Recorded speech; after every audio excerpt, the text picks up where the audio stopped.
Hola gente artística, en el vídeo tutorial de hoy te traigo 8 fabulosos consejos para no cometer los errores de un principiante cuando dibujes un retrato.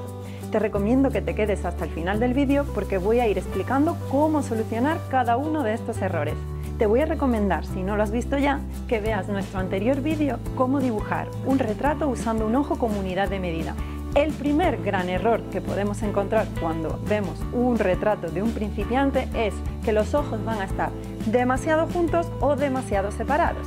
Voy a utilizar los dibujos que nos habéis mandado para la realización de las correcciones. La distancia entre ojo y ojo debe ser equivalente al tamaño de un ojo. Como vemos, en este retrato la distancia se queda relativamente inferior a la del ojo. Esto puedes comprobarlo en nuestro anterior vídeo de proporciones en el retrato. No olvides que estamos hablando de medidas ideales. No todo el mundo es igual, pero normalmente esa es la medida. Segundo fallo, nariz demasiado larga.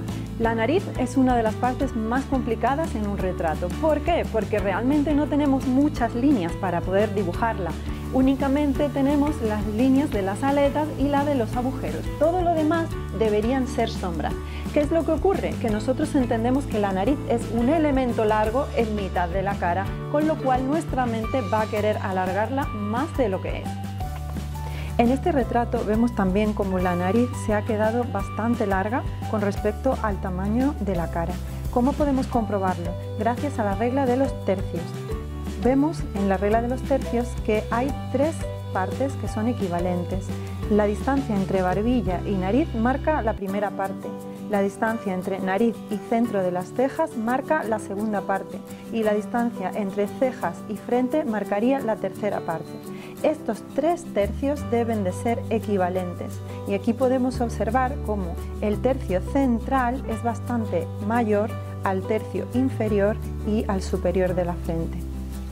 Otra manera de comprobar la longitud de la nariz, si es correcta o no, sería situar una línea por debajo de los ojos y una línea en el centro de la punta de la nariz. Este espacio que queda debería ser equivalente al tamaño de un ojo. Tercer fallo, la boca. No va en el medio de la nariz y la barbilla, no, va más arriba. ¿Cuál es el error más común de la boca? Quererla situar demasiado baja, con lo cual nos queda la barbilla muy pequeñita y el bigote muy largo. En este otro dibujo podemos apreciar el problema de la boca baja del que estábamos hablando. ¿Cómo podemos saber que la boca está baja? La distancia entre la nariz y el labio superior debe de ser inferior o bastante más pequeña que la distancia entre el labio inferior y la barbilla. Como vemos en este dibujo, son distancias muy similares, ¿vale? ¿Cómo podemos arreglar este problema? Podemos calcular dónde estaría el centro de este segmento. Si encontrásemos el centro, más o menos por aquí, esta debería coincidir con la base de la boca, con lo cual habría que subir toda la boca hacia arriba, disminuir este espacio y ampliar el espacio para la barbilla. Así nos quedaría bastante más correcta. Cuarto fallo, orejas demasiado pegadas a la cara. Recuerda que tenemos patillas, de que las orejas no están pegadas a la cara, que tenemos un poquito más de distancia. Por ejemplo, aquí, ¿qué es lo que nos estaría faltando? Nos estaría faltando haber contado con el espacio del pelo que pertenece a la patilla. La oreja va a quedar un poquito más hacia afuera, ¿vale? Vamos a ver ahí cómo va a salir.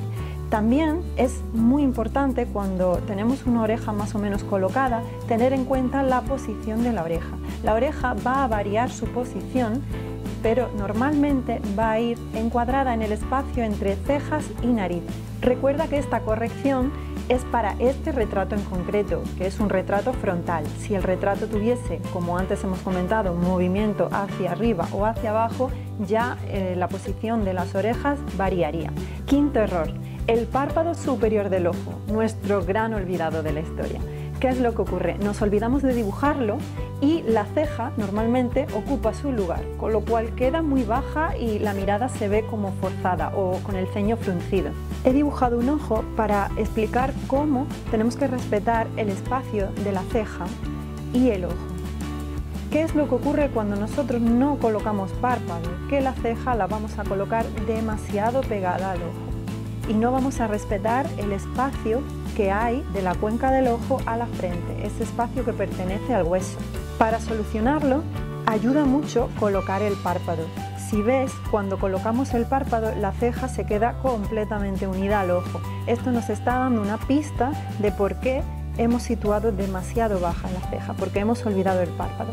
Hay personas que tienen el párpado caído, con un poco de piel o incluso un párpado muy pequeño, pero esto no quita que siempre respetemos este espacio y que situemos la ceja un poquito más elevada, sobre todo en la parte posterior del ojo. Sexto fallo, las pestañas son lo que puede arruinarnos nuestro retrato. ¿Qué es lo que ocurre? Las solemos poner demasiado paralelas o a lo mejor con un ángulo extraño. Vamos a ver cómo hay que hacerlas bien. Los errores en las pestañas más comunes son dos. El primero, que vamos a colocar las pestañas como pelos individuales y totalmente paralelos unos a otros. Esto es un gran error. El segundo es que vamos a colocar las pestañas como si salieran de dentro del ojo. Vamos a arreglar esto. La forma correcta sería tener en cuenta que el ojo tiene un espacio llamado borde libre del ojo, que es un espacio de piel, y las pestañas van a salir desde ese borde hacia afuera. Las pestañas salen con una curvatura, no salen rectas, y las pestañas superiores salen primero hacia abajo y después hacia arriba. Otra particularidad de las pestañas es que se van agrupando entre ellas, van creando como pequeños grupitos. Algunas las podemos encontrar sueltas, pero estos grupitos lo que van a provocar es una sombra mayor en la parte que pega al ojo y un mayor espacio de separación en la parte superior del ojo. El truco a la hora de crear pestañas es imaginarnos que si nosotros alargáramos esa pestaña, debería terminar coincidiendo con el centro del iris. ¿Vale? Las de abajo y las de arriba también, las dos. ¿Veis? ¿Cómo sería una pestaña incorrecta? Una pestaña incorrecta, por ejemplo, sería esta, porque si yo la alargo, veo que no va hacia el centro del ojo. Séptimo fallo, fallos de perspectiva. Este es el que cuesta más ver, esto que dices tú, oye, me falla algo, pero es que no sé qué, es que ¿qué me falla? Pues mira, es la perspectiva y es muy fácil de corregir. Normalmente, ¿qué es lo que ocurre? Que tenemos un eje central de la cara y varios ejes paralelos.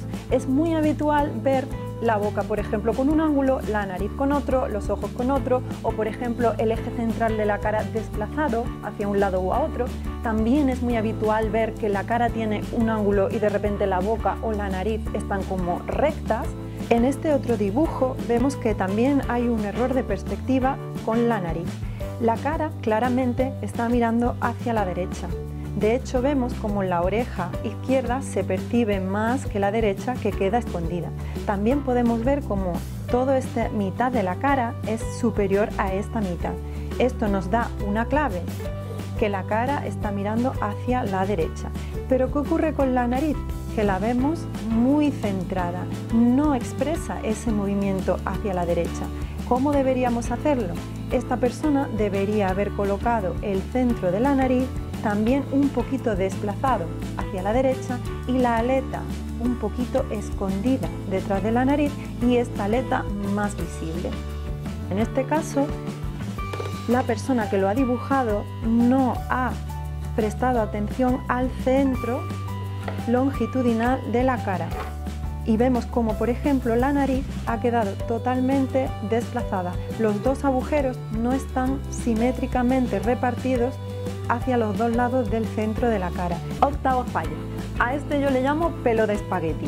¿En qué consiste? En dibujar el pelo haciendo todas las líneas, cada una de cada pelo independiente. Al final queda una maraña extraña y no se identifican ni volúmenes, ni luces, ni sombras. Ya estamos trabajando en el siguiente vídeo tutorial en el que te explicaremos muy a fondo cómo trabajar el pelo. No quiero terminar este vídeo sin agradecer a todos los que nos habéis mandado dibujos, porque sin ellos no habría sido posible crear este contenido. ¿Y tú? ¿Has cometido alguno de estos errores? Déjanos un comentario abajo y si tienes alguna duda también. Recuerda, si te ha gustado el vídeo, suscríbete, danos un like y síguenos en nuestras redes sociales. ¡Hasta luego!